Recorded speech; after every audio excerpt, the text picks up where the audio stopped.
there, Simpli Subbies. Welcome back to the Simply Stacey YouTube channel.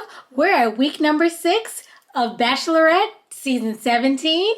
We're doing our recap and review of this week's episode.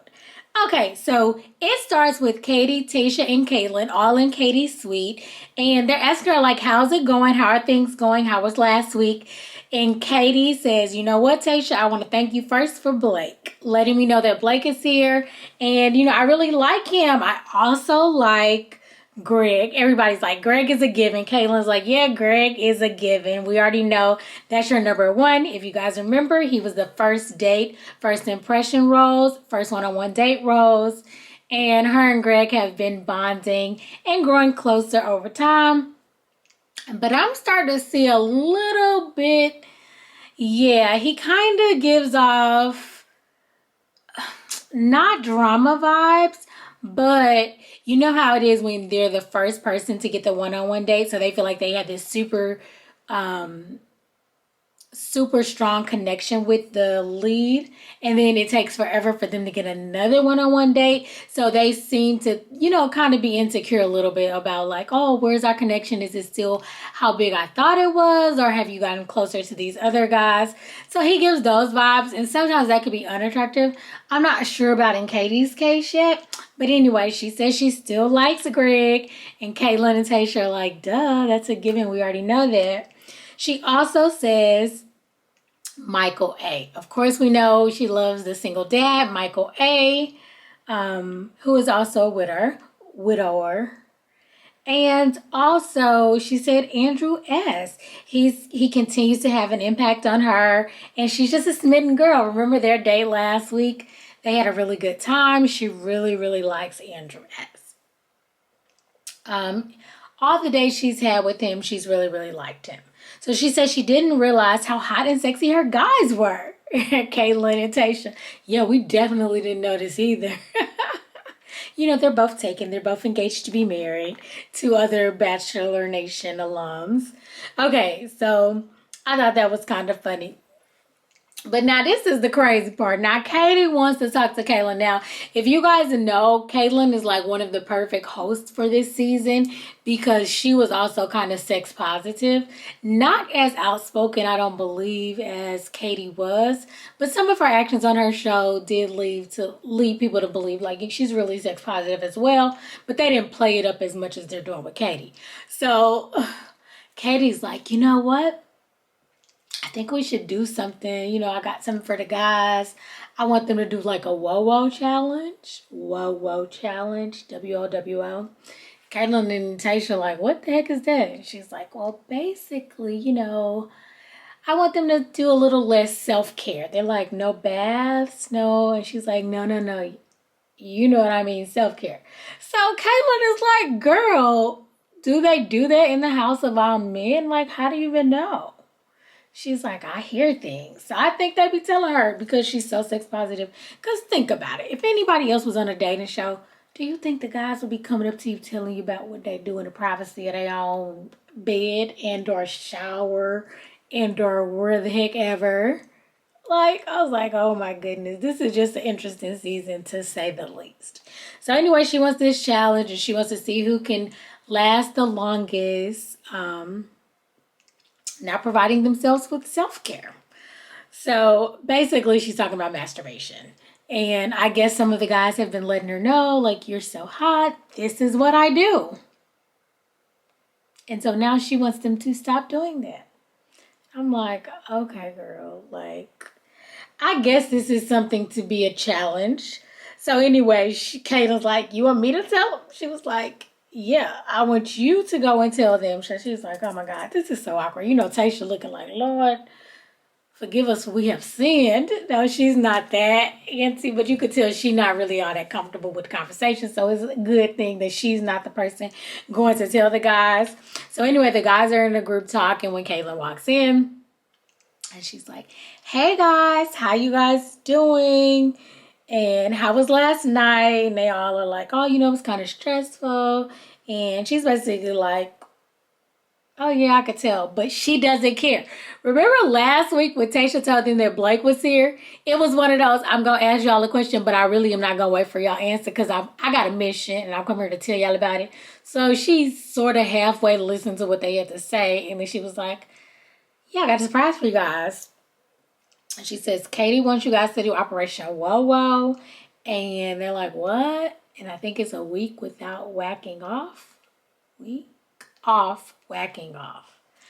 They bleeped it out, but I believe that is what the whoa whoa stands for. And so you should see their faces, honey. They like, especially Justin now, they have done a compilation of his faces he makes on The Bachelorette. But he's like, what? They all look like, wait, what? So she's like, yeah, that's what it is. And Katie wants you guys, but Katie did say she was going to make it hard for them too, right? So it is hilarious. Their facial expressions, at least, or their reaction to the news. So Mike P. Mike P is the virgin. He was like, this is life for me. This is going to be tough for these guys. Everybody like, oh, you're going to be doing long showers and all this stuff. Trey back there like, you know what? I'm going to let somebody else police this situation. That's nothing I'm going to be trying to figure out if people doing or not doing. Like, it's a bit much.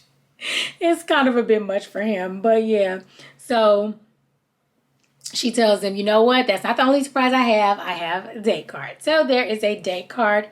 The date card says, Justin, I can picture a future with you. Heart, love, Katie.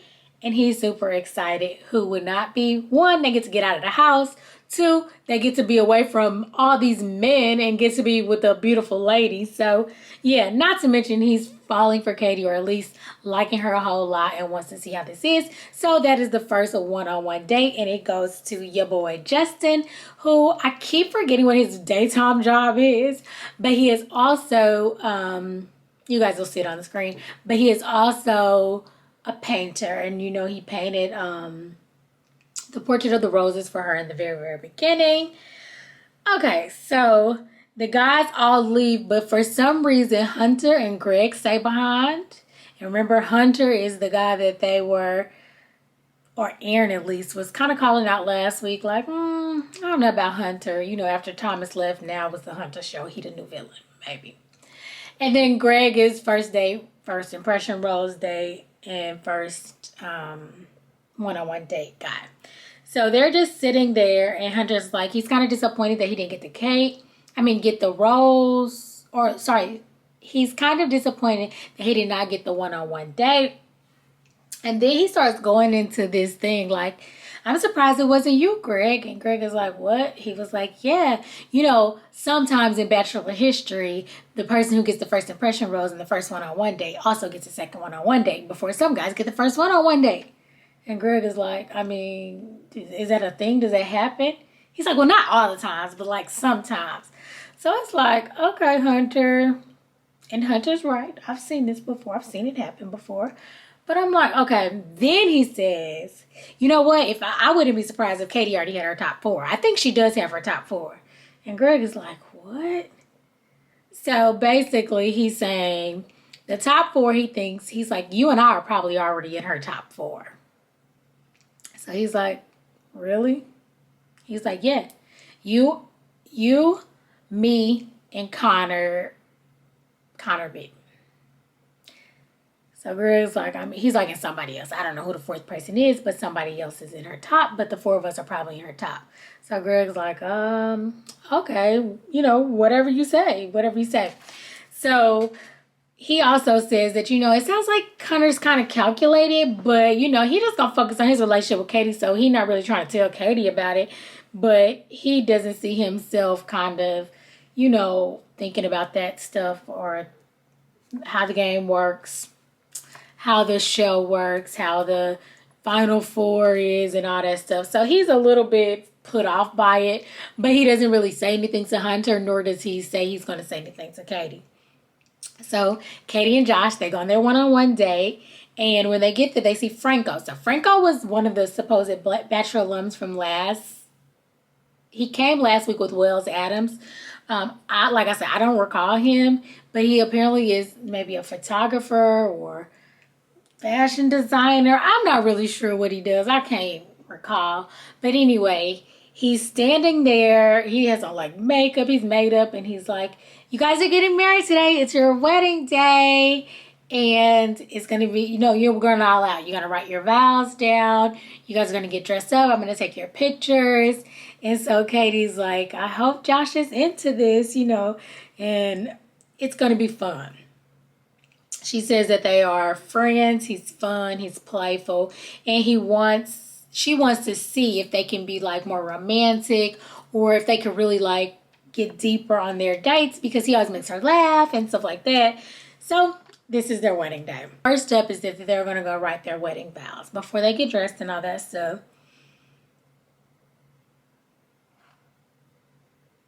Katie does ask Justin before they get started, like, has he ever been close to proposing? And he says, no, he really hasn't. He said there's always a couple boxes that are checked. However, there are always some boxes that are not checked. And she's like the first girl that he's met that's kind of checked all of his boxes. And so he's super excited about what they could be and where they will go. He knows that she has a lot of stuff that he wanted in a spouse and even some of the things he didn't even know he might want in one. And, you know, she says she likes how playful he is. And then she notices kind of seems a little bit nervous. So now we're back at the house with the fellas. We have James, Aaron, and Brendan talking. Now, we are seeing a lot more of Brendan these days. And so I'm wondering if this is like the producer's way of like, maybe he gets chosen at the end, but they didn't want to put him out there so we all latch on to him. But he kind of just like looks like he comes in and steals Katie away. I'm not sure, but it looks like she keeps him around, but we don't really see them have a lot of conversations or deep talks or things like that. But anyway, Brendan is still here. James and Aaron are talking to him and they're all talking about Hunter again. So it's not the Thomas show. It's the Hunter show. So they're just talking about how they think he's a Bachelor historian and he's like a Bachelor super fan and all of this stuff. Pan back to Katie and Justin. She says that she's concerned about Justin actually seeing her in a wedding dress because it could either do one of two things. It can make him like, oh my goodness, this is kind of real and jet, or it can bring them closer together and he can be like, oh my God, like, this is what she looked like on our wedding day. Like, this is my wife. Like, you know, one of two things, 50-50 shot. Okay, so they do this whole first impression situation, you know, like when you're in a real wedding and the bride and groom want to see each other before the wedding. So the groom or somebody has a blindfold or they're turned around. The bride comes up, they turn around. Surprise. They get to see how they look for the first time. So they actually did do that. She walks up in this really nice wedding gown. And he turns around. They're both dressed for the wedding. So it's on his black tux. And he sees her for the first time. It's like, oh my God, you're so beautiful. Then they are ushered over to say their vows. So this is the crazy part because they had to be like honest. And Franco's like, just say what you're thinking, say what you feel. But they're wedding vows. Okay, so in Justin's vows, he basically says that Katie has all the traits that he's been looking for, and even some that he didn't even know that he wanted in a wife. But she definitely has that. She surprises him every day, and he will cherish her for the rest of their days together. So, I mean, it's nice. It's not too sappy. It's not over the top because we like, dude, we know you don't love her, so don't be saying that in these vows. And he said, not forever, but the rest of our time together, whether it is forever or if it's tomorrow when you let me go home. So I'm like, okay, cool. That was nice. So Katie basically says that she promises to love him every day. I'm like, girl, you don't even love him now. Cherish him every day. And she says that he is the paint that colors her world. And I thought that was so cute because, you know, he's an artist. So she put a little bit of, I'm not talking about any other guy. I'm just talking about you. And she says that their life is a canvas. So let's paint something beautiful. I'm like, oh, that is so cute. But the whole love thing, I'm like, Katie, calm down. I don't even think you've ever told him you loved him. You've told some other guys you've fallen for them, but you ain't told Justin that yet. But okay. So it's giving me married at first sight vibes because I'm like, y'all don't even know each other. Y'all been knowing each other for like 4 or 5 weeks at this point. But I mean, that's longer than the married at first sight couples. They literally meet at the altar. So Hey, this is a whole different scenario and it sounds a little bit better, except that she's dating multiple men at the time. So you have that. So Justin seems really emotional while they're having this whole fake faux wedding ceremony. And Katie says it was really intense, but Justin did embrace it. She really likes that. You may kiss the bride. They kiss. They take so many cute, fun photos at the session, which was really cool. And, you know, a lot of dates in the past, I think Tayshia and her guy, Zach, that she actually picked at the very end and is now her fiance, they took candid wedding shots. It was a wedding day with them as well. I don't think they did vows and had a real ceremony, but they did take photos like they were doing a bridal shoot. We're back at the house and the guys are joking about Blake taking this extra long shower because remember there's a whoa challenge at play. And they're like, Blake, what have you been doing in the shower? You know, like, so I guess it gave the guys something to do in the house is police each other on whether or not they were actually completing the whoa challenge or whatnot. Basically, when Caitlyn told him, she was like, be honest. Like, first of all, nobody's going to be tracking y'all. So just be honest. You know, it's a fun challenge. And, you know, if you don't make it, it's no big deal. Katie, that's hats off to Katie. You know, chef's kiss. Katie, you were so beautiful. We couldn't finish the whoa challenge. Okay, so next up, Andrew S. reads the date card. This is the group date. So this is another 2 one-on-one dates and 1 group date. So whoever is not on this group date card will get the one-on-one date card. So Andrew S. reads the group date card and he says, Blake, Andrew S., Michael A., Greg, Aaron, Mike P., Brendan, James, Trey, and then Hunter. So this means that there is only one guy who is not on there, and that is Connor B. So Connor B is apparently getting the second date card. Okay, so the date card says, this queen is looking for her king, heart Katie. So love Katie. They're like, okay, I don't even care what it is. I'm just excited to be on the date. Trey basically says, I'm excited to be on the date. I was really kind of looking for that one-on-one time. However, I'm happy that my boy Connor B got it because he's one of the good guys. You know, he's one of the best guys in this house. And, you know, I'm just kind of happy for him. He's been waiting for this for a long time. Now, Connor B was the guy in the cat suit on day 1. Remember, she was like, I'm in love. As soon as she seen him and she wholeheartedly made out with that cat because he still had on cat suit. She had on his whiskers by the end of it. He had given her some cat ears, honey, and they made out. So, you know, it seems like she's really feeling him. He's super excited, and he says that his mind is just blown. So he's so excited, and he cannot wait to spend more time with Katie. It just means that she will also want to spend more time with him, and so that is that. Next up is the second part of the one-on-one date. Okay, so we're at the second part of the date, and they are at dinner, and Katie is talking to Justin, and she lets him know that, you know, although this was a fun day, she's so glad she did it with him, but there were hard moments for her, being that her dad is no longer living and will not be there to walk her down the aisle. And in those moments where she was like playing wedding, you know, she thought about those things. And, you know, basically he wouldn't be able to give her his blessing at the end of this entire process, and it just kind of weighs heavily on her. Her dad was her stepdad. That was not her biological father, and this is the first time we're actually hearing this. She said that he is actually still alive, and while he wasn't there her entire life, he is trying to be in her life now. And basically she kind of feels guilty at times, like, how can I have this dad and then it sounds like I'm like getting rid of the memory of my dad who raised me, my stepfather. And so that's really just a lot going on. She said it's really just hard to get close to her biological father and still mourn her dad. Like, the balance is like she just can't allow herself to just do one completely and the other, or both of them simultaneously. And so it's really difficult. And so Justin states that he is so happy that she shared that with him. Thank you, and for validating what he thought she was, and so much more. And that he just wants to support her. He wants to be there to support her when she's sad, like in this moment, and always. Katie says in this moment with Justin, she really feels comforted, which is a great feeling. You know, women really want to feel that. They don't want to feel like, okay, you just made this about you, or you brushed over it, or you didn't realize the severity of what I just said, or the impact that it could have on me, us, and our relationship.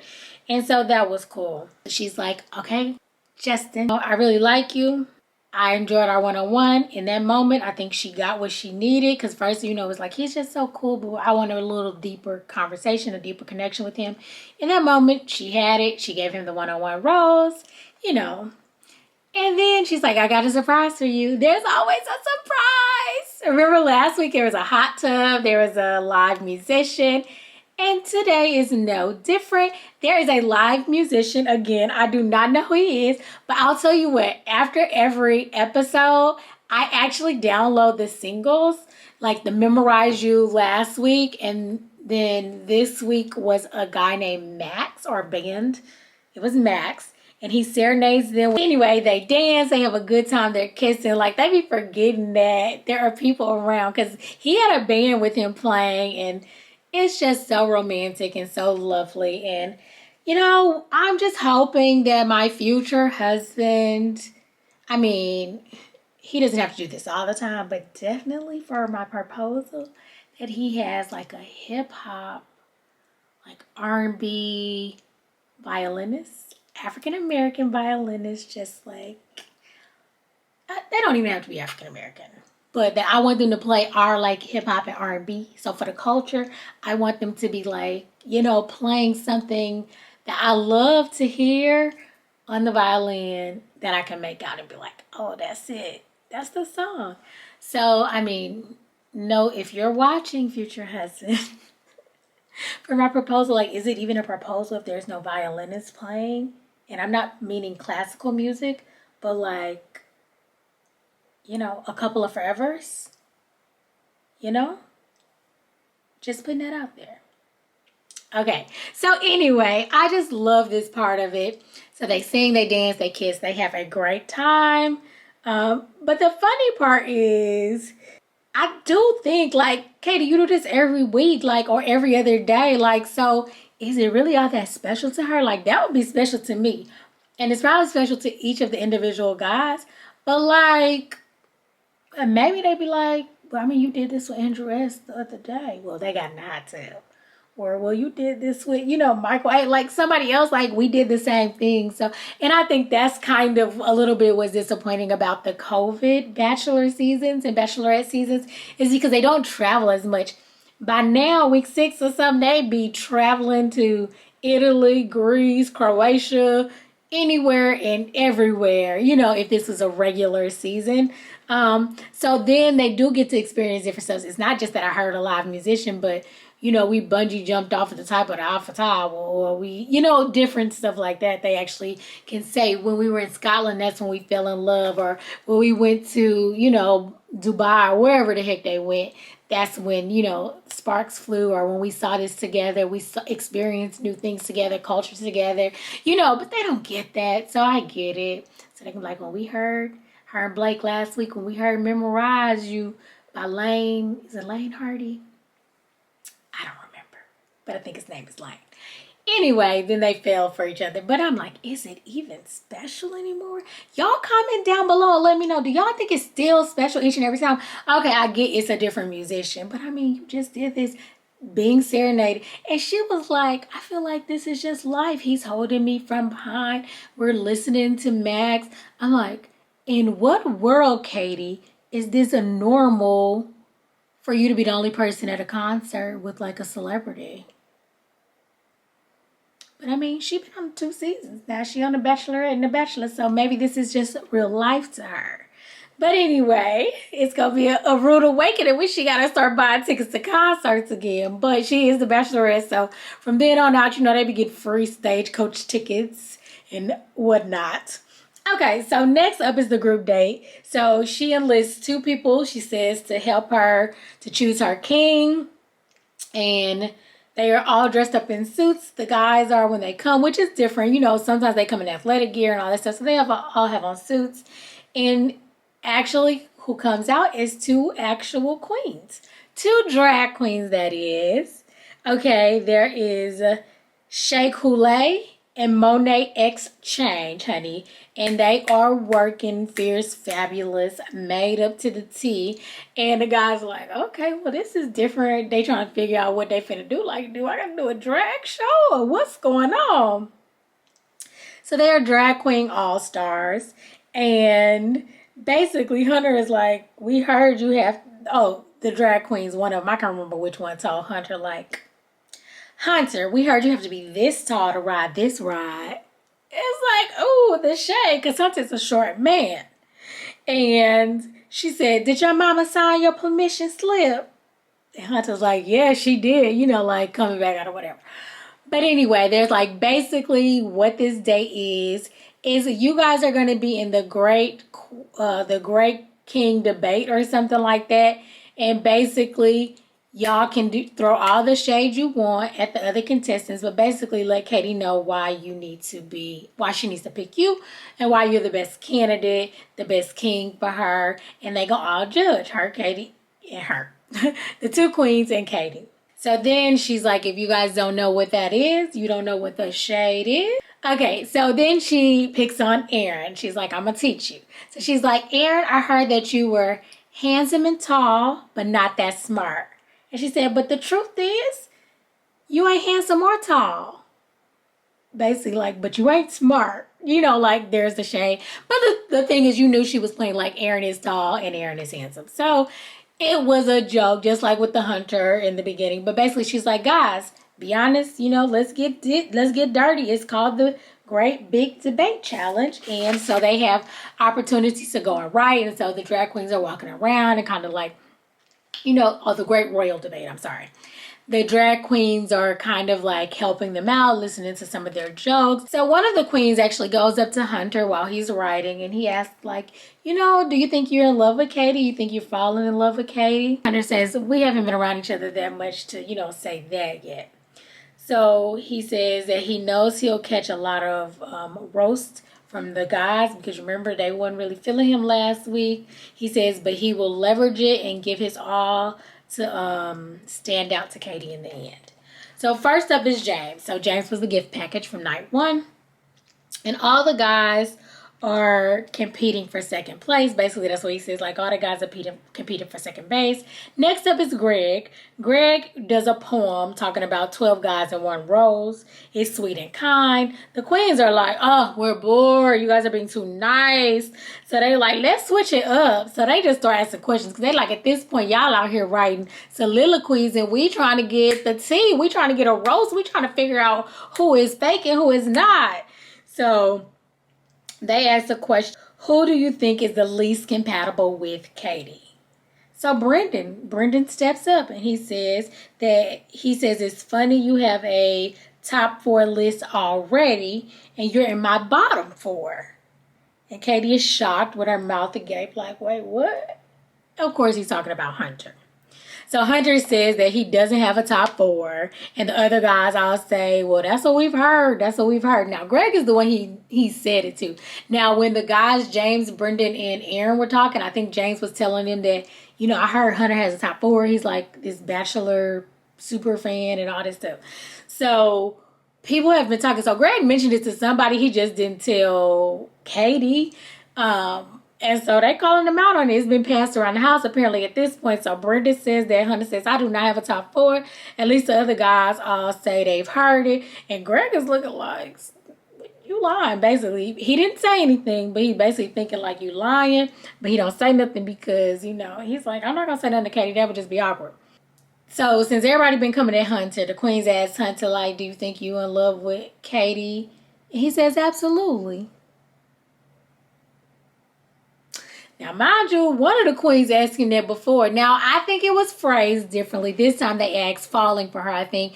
And the other time was like, do you love her? Whatever it was. I think it's a play on words, and that's the only thing that's really going to save him. Because he could have said that the first time, like, no, we ain't been around each other that long. He could have said, like, well, I'm not currently in love with her, but I'm definitely falling, or I could see it coming. But he was like, absolutely. And the question was, Does he feel he's the top contender for Katie? And he said yes. And he said, okay, well, he had said absolutely. And then the queen asked him, how does he feel about Katie right now? Does he feel like he's in love with her? And he says, I'm falling in love. Absolutely. Actually, the queen didn't even ask him, was he in love with her? He said, how do you feel about her right now? And he says, I'm falling in love. And so, I mean, he could have not wanted to tell the queen first, and Katie, he'd be the first person to hear it. But like Hunter, I call BS. Point blank, period. I ain't the only one, because the man in the audience was looking like, what? So Trey speaks up. He was like, well, it's funny how I heard the same question posed to you and your answer was completely different. I'm like, Trey, you're kind of right. But the questions was kind of different. He said he wasn't in love with her. I think they had asked, was he in love with her, like point blank? And he said he wasn't. They ain't been there that long. But now he says, I'm falling in love with her. But don't you think he would have told that to the queen that same morning or same day?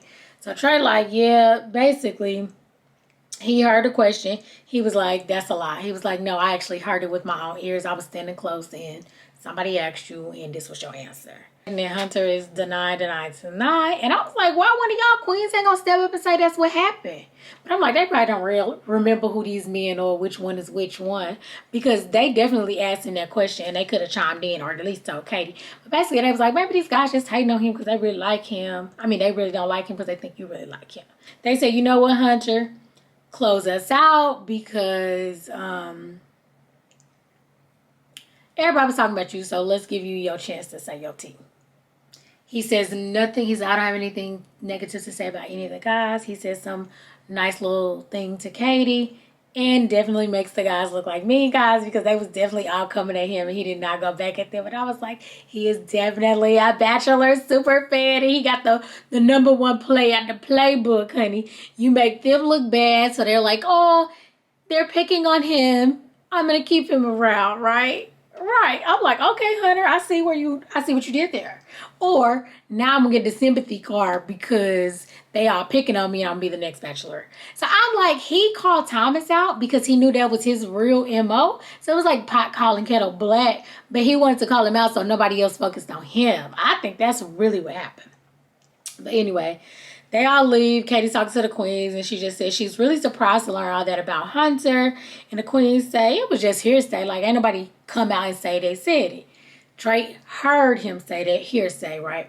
And then Greg didn't say that he told him about the top 4 because he like, that ain't my business. That's him and Andrew S. They not in the drama. They like, listen, let them have their own relationships. Y'all focus on your own. So next, there's the one-on-one date card. It comes. Justin reads it. And it says, Connor, let's let our love shine bright. Love, Katie. Connor is so excited. Okay, so next up, it is time for the second half of the group date. Basically, Katie is just saying some of these guys need to prove themselves and prove that, you know, I can have a strong bond with them, a deep connection. Like, we're getting too close to the end of the road and things have to change. So they're at the group date. She does her little toast and she says she has to take things more seriously. Hometowns are right around the corner. So her next decision, she's thinking of hometowns in mind and the proposal, you know, basically at the end of this. So she did say that she was concerned with some of the things that she heard. She didn't go into details. Her confessional, she is saying that she does trust Hunter and she doesn't want to be distracted by the drama. But I'm like, okay, Katie, girl, here we go again. You started this. You started letting them in dictate who you was keeping, who you was sending home. You would tell them, this is what I want to hear when they would tell you stuff. Instead of nipping that in the bud from the beginning. But now this is what they're doing. This is your season. These are your men. They are drama-filled. And they always tattling on somebody else. Instead of just letting you live your relationships. First up is Andrew S. It's his time. Katie's like, one of the queens had a crush on you. I had to be like, you know, Andrew S. is the football player overseas. She's like, I have to tell him, no, he's taking. He's cracking up like, wow, really? He's like, well, you look damn good. I'm really doing good on the Whoa challenge. She was like, wow, like, dude, I'm offended. And he's like, no, it's hard, but, you know, I think this is a good challenge or whatever. So they talk about that a little bit.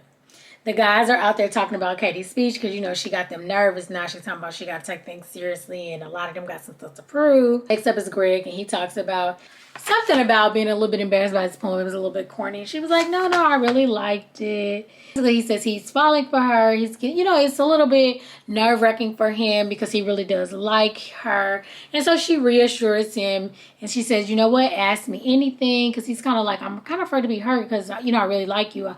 I really feel like you kind of like my girlfriend or whatever. She's like, ask me anything. And he says, okay, how are you feeling about us? So she said, I'll be honest with you.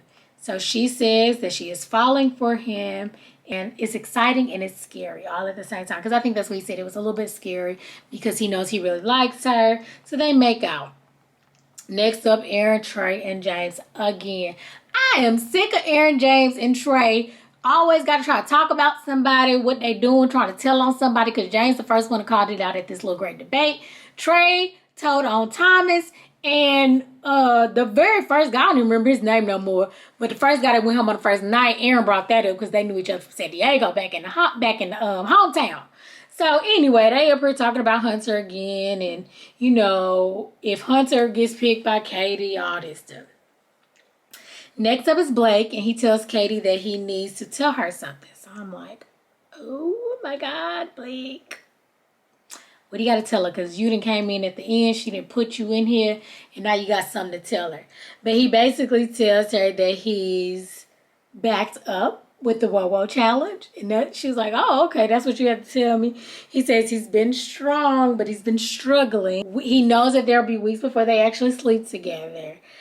But he's going to try hard for her. She's like, well, can we kiss? Because if you're trying so hard and I'm making it harder, then he's like, oh, yeah, duh. So, you know, they make out. She likes Blake. I like them together. I'm shipping them to the end.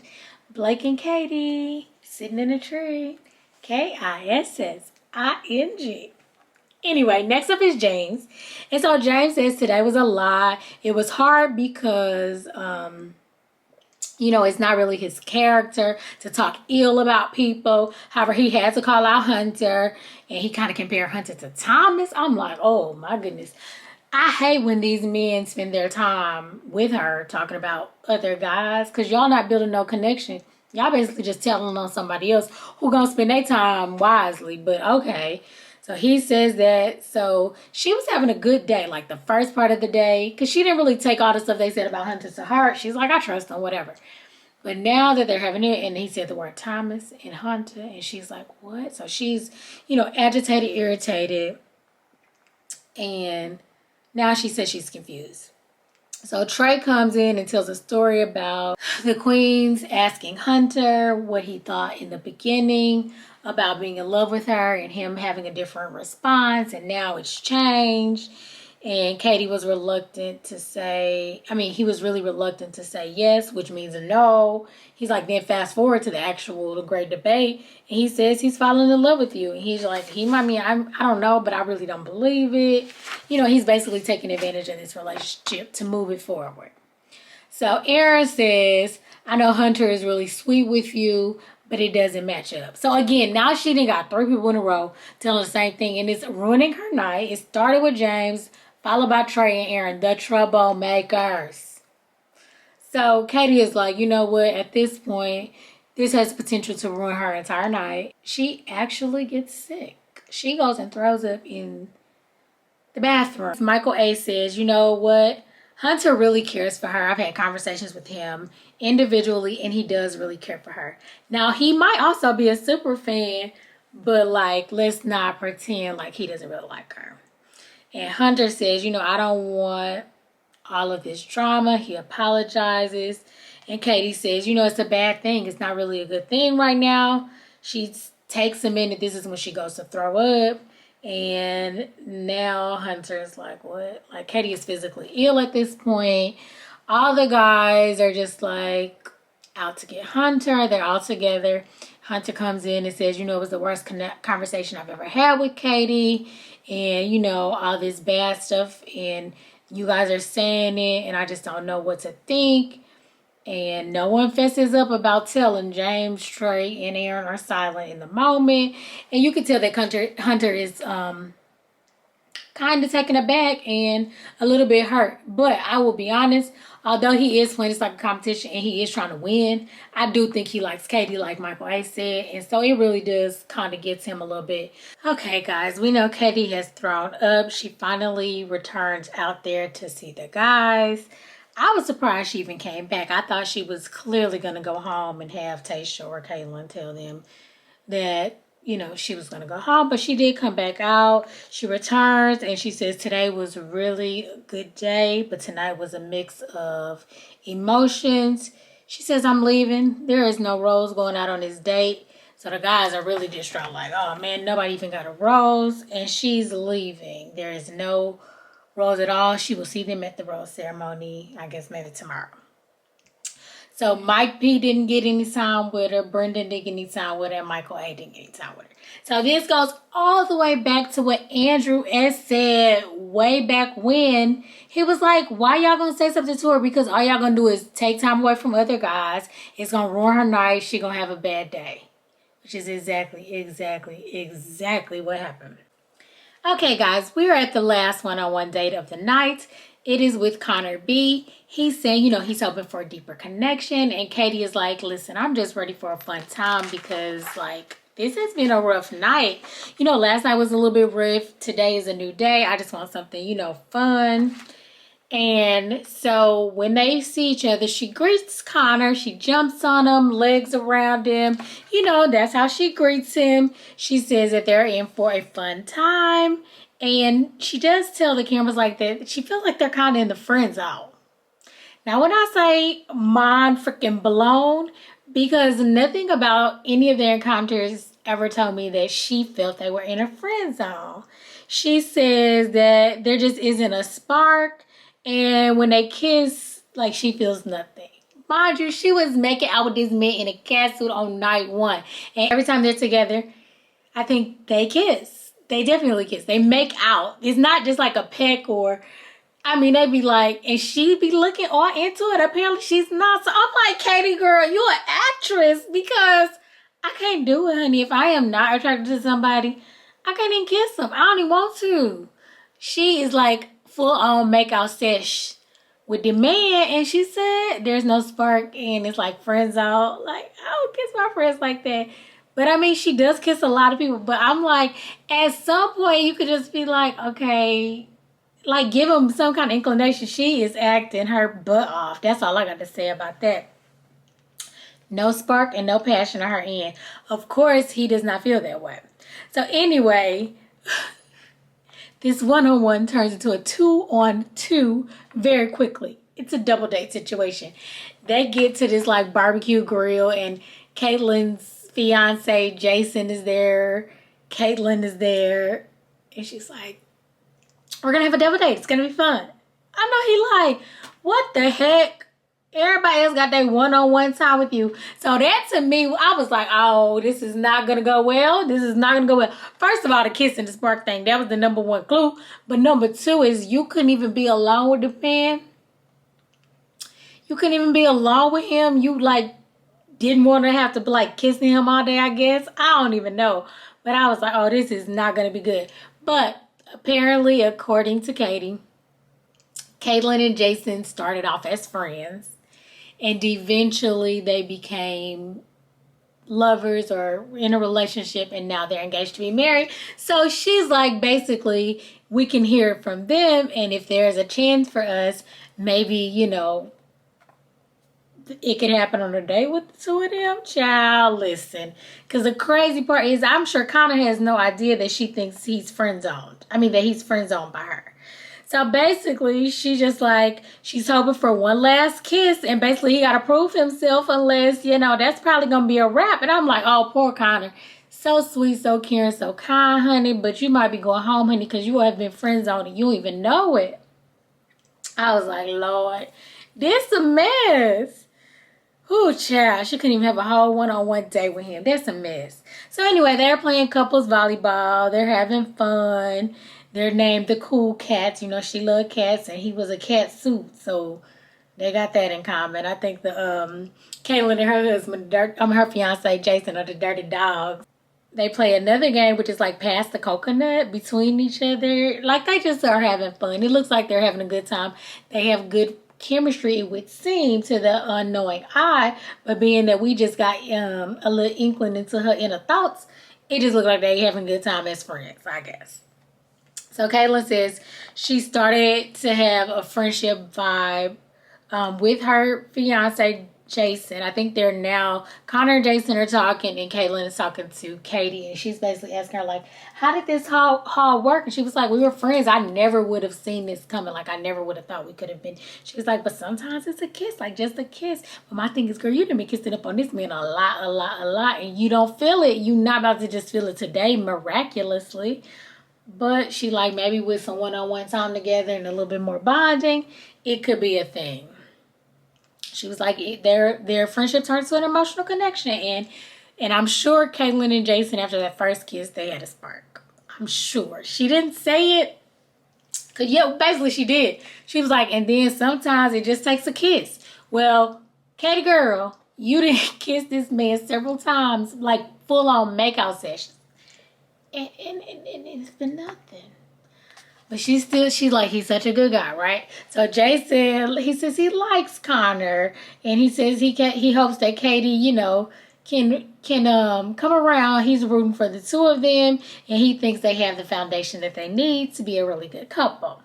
So Katie gets advice from Caitlyn about kissing him, and, you know, maybe things would change. She never thought, you know, Caitlyn, again, she never thought going from a friendship with him, and she's like, but Connor, she should give him a chance, you know, the kiss will be telling. So Katie says, maybe a one-on-one kiss with, you know, no one else around maybe will be magical. So I'm like, keep telling yourself that. So I don't know if the producers make her keep him around or what, or he was just so nice she didn't want to break his heart or what, because girl, you could have been sent him home if that first kiss was not what you thought. And I get the first one, because the first one was with a cat suit. So I can imagine that being super awkward and no sparks or whatnot. But they kept kissing like every week. So y'all on week 6 kisses at this point.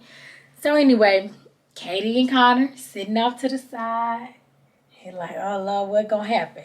Now Jason and Caitlyn, I'm sure they're in eyesight, but it looked like they might be off to the side. They peeping over, trying to see what's going. Like, oh, is he going for it? Is she going for it? You know, they making their little commentary on the side. Like, okay. So Connor is just so smitten with Katie, and Caitlyn and Jason are just like, you know, his biggest chili is right in this moment. It's like, it always looks like a good kiss, but who knows? So they do go ahead and kiss, honey, and it looks just as amazing as the rest of them. And I'm like, yeah, Connor. I mean, it looks amazing, but she's an actress. We know that. So I don't know if it's a good one or not, but they don't let us know right that moment. So, Lord, here I am thinking that Connor gets to go to the second date, because he's in his little suite changing. He's changed up into his second outfit. He's talking about how amazing this kiss was and how him and Katie had so much fun, and he can't wait to like spend more time with him. Katie come up here in her little regular outfit she had on. She not dressed up. She got her makeup on. She crying. I said, Lord, Connor, the kiss was bad. Not just bad. There was no spark, nothing. But when I say Katie was putting on for Connor and the cameras, you would have thought that was the best kiss of her life, how she was kissing him. I'm like, girl, you as an actress, give her the role, leading lady. Give her the role. At this point, she needs to put actress on her resume. Anyway, she comes and she says, Connor, you know, he already knows something going down. She not dressed. He's like, what's up? You okay? They going to sit down. She's like, you're a great man. That song you wrote for me weeks ago, it was like so great. Remember, he wrote a song, made her cry. She's saying, I can't even look at you right now. We know it's bad news. We know it's bad news. He tells her it's okay. He said, just keep going. He just hugs her, holds her. He's comforting her while she about to break up with this man. So she said, you did nothing wrong. You're such a great guy. But it's the kiss It was something missing. So he just as shocked as I was. Because she definitely made him think he was doing a good thing. He literally says an expletive. I'm going to say it's the F word. He says, wow, but it was worth meeting you. Like, you know, you're a good person. It was worth meeting you. And I say he might vote for the Bachelor. The next Bachelor, make it Connor B. Because he has been such a nice guy. And I just hate to see him go out like this. Because I feel like she could have either stopped kissing him so frequently or at least let him know or something. I just feel like he was caught off guard and blindsided because he was having this whole conversation with himself and the cameras about what he liked about her, or how the second part of the day was going to go, how amazing this kiss was. He was like thinking to himself, like, he talking to the cameras like, well, dang, how bad of a kisser was I? It's horrible. So he goes in to tell the guys goodbye. Now, most time the guys pack, their bags already packed. Because you may or may not get a rose and go home and you leave. But he was allowed to go back into the house until the guys, you know, that he was leaving. He came to say goodbye. They took it so hard because he's such a nice guy, whatever. And I guess it's being real because, remember, Hunter put him in the top 4. So I'm sure the other guys was thinking the same thing because Katie out here kissing him and making him think he was one of her top picks when he has not been a top pick. I hadn't even noticed that she didn't really say his name at the beginning when she was talking to Kayla and Natasha. But anyway, so Trey is taking it so hard. He was like, Connor, he reminds me of myself. He like breaks down and is like crying. I'm like, dang, Trey, really? He's like, he's that sad. But remember, they might be besties because, or bromances must be forming because Trey did say when he got that one-on-one that he wanted it, but he was so happy that Connor got it. Now that Connor going home, he crying. Even Hunter is kind of breaking down. I'm like, well, what is going on? And so I think the men thinking it's real now. And if she can let him go home, Hunter like, dang, I thought I was in the top 4. I thought he was too. And he already going home and it's not down to the top 4. Basically, Trey just says Connor's a good guy. Okay. Aaron says, you know, he want to be more like Connor. He gives him a hug. Like, all the guys are super sad to see Connor go home. That's why I'm like, Bachelor, here he goes. This is your guy. Okay. So next up, Katie is a boo-hooing. She said she knew it was going to be hard to break up with people. This one was really, really hard for her. She hopes that he just knows his worth and knows how great of a guy he was. And really, it was not anything about him and who he is. He deserves the best, but it's not for her. There was no spark. They're just basically friends. So as she's boo-hooing, she hears something outside her window. She goes outside the window. And this is why I love him. Blake from the movie scene, right, is standing outside her window with a boombox playing a song. And I don't recall what the song was. Now I'm trying to think, was it the song that the guy Lane Hardy was playing when they were there? I can't even recall if it was Memorize or what. I don't know what the song was. If y'all watch this and y'all know what the song was, please put that in the comments down below because I really want to know now. Like, I literally want to know. But it was so cute, and she just starts laughing and like, oh my gosh, she's so surprised. It was like the best surprise ever. I'll be honest, that was like the best surprise ever. She was having such a down day. He was sad, but I think he said he was sad for Connor, but he was really thinking about how Katie was feeling right now. My thing is, Blake just got there. He's met these guys. He probably knows that Connor's a good guy, but he has not bonded with him like the other fellas who was sitting there crying about him leaving. So Blake was like, I'm going to take this opportunity to go find out where Katie is. Listen, Hunter, take a page out of his book, honey, because he might just be the Bachelor superfan. He done dated 3 bachelorettes. He done been on 2 seasons. He done slid in DMs prior to that season's premiering. And he outside with the boombox, honey. He is cheering her up. But that is why I love him, because he was thinking about her and he said, you know what? I'm going to go cheer her up. And guess what? It definitely did. It was such a Blake and Katie thing. And I absolutely loved it. So she goes and gets him. He comes up. She wished she was a little bit cuter because, you know, she still got on her regular clothes because she didn't get dressed for the day and she was crying. Her eyes are red. And he's like, no, I like this. Like, I want to be here for you. You look great. He explains that it was sad for him to see Connor go, but, you know, more importantly, he wanted to see how she was doing. She says the greatest surprise ever, just like I said. And of course, they definitely make out in her room for a long time. And it is all passion. Listen, it is all spark. But I knew that from the very first day they met and the first time they kissed. I have been shipping these two together. Now, I think it'd be something, honey, if when he slid in her DM, they got to talking and they got to connecting. And so once he got on the show, she was already smitten. But she said that did not happen, and so did he. But that's what I thought about Claire and Dale, too, which they actually got engaged. So those of you who have watched Claire's season, she left real fast. She found love at first sight with Dale on the first date. She did not talk to nobody else worth talking for real. She wasn't trying to get to know them at all. And they were engaged that day when they left 3 weeks in. They broke it off, and now they're back engaged. So good for them. But yeah, I see that for Blake and Katie. I don't think she's going to leave right away. I think she'll let it play all the way out. But I definitely think I see him in her top 2 for sure. Unless something drastic happens and he screws it up. She said, you did the right thing. You found out where I was staying. I'm like, oh yeah, this finna be a regular occurrence. Now he know where she at. He gonna be popping up. She said it was almost like she was like in her own love story and ready for a happy ending. I was like, pun intended. But anyway, she makes out with him, but she does send him on his way.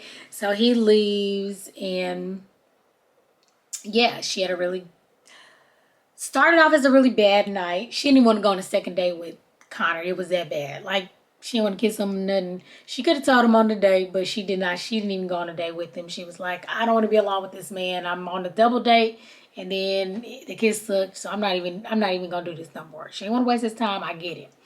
Okay, so anyway, we're at the rose ceremony cocktail hour / rose ceremony. So Katie has on this velvet navy dress with this split up it. I really don't have nothing to say about the dress. So she says, thank you all for coming out. But basically, nothing anyone is going to say to me tonight is going to make a difference. So, some of the guys are like, dang, even on our group date, I didn't get to talk to her. Like, they feeling away. She like, we just going to basically go straight to the rose ceremony. At this point, I know what I'm going to do. Guys panicking, like, especially them troublemakers. They like, dang, the only time I did spend with her, we talked about Hunter. Now, I don't get to talk to her about me. Duh, sirs. That's why y'all should be talking about yourselves in the beginning and not talking about Hunter. But whatever, y'all a waste of time. Even Hunter feels, he says he feel like nothing gonna change. She gonna give him a rose. He all excited at this point. He is like, whatever, I'm just ready to get my rose. I know she trusts me now. I trust her now. All she had to do is trust me. So there's actually only 6 roses. Guys, there's only 6 roses. So that means that 4 people are going home tonight. And Katie says, Hunter, she has a rose in her hand. She's like her very first rose. She said, Hunter, can I talk to you for a second? So the guy's like, well, what's going on? She got a rose in her hand. She's going to give him a rose. She goes out and talks to Hunter, and she basically says, I need clarity. So I'm like, Katie, you said nothing nobody said today was going to change your mind. But now you want clarity from him. What is the clarity going to do? Anyway, she talks to him, tells him that she wants to resolve things on that group day, but she just had to cut it short. She had to get out of there. She didn't feel well. She said she was sick because of him. She says that he said he didn't want it to go that way, and that when he wrote her that love note, it was because he wanted to write her that love note after like that first day or whatever, or that first meeting. And it wasn't because of his Bachelor historic data and him playing a game, but that he was on fire for her and fire to see where they can go. And, he just wants to stick. It wasn't because he wants to just stick around another week. So they have their conversation. Hunter walks back in. So the guys are like, what's going on? He don't have a rose on. He gets back in line.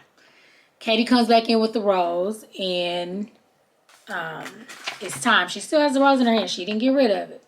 So Katie apologizes to everyone and says she just needed clarity, but she's ready to fall in love, and she doesn't have time for anyone to catch up with this drama.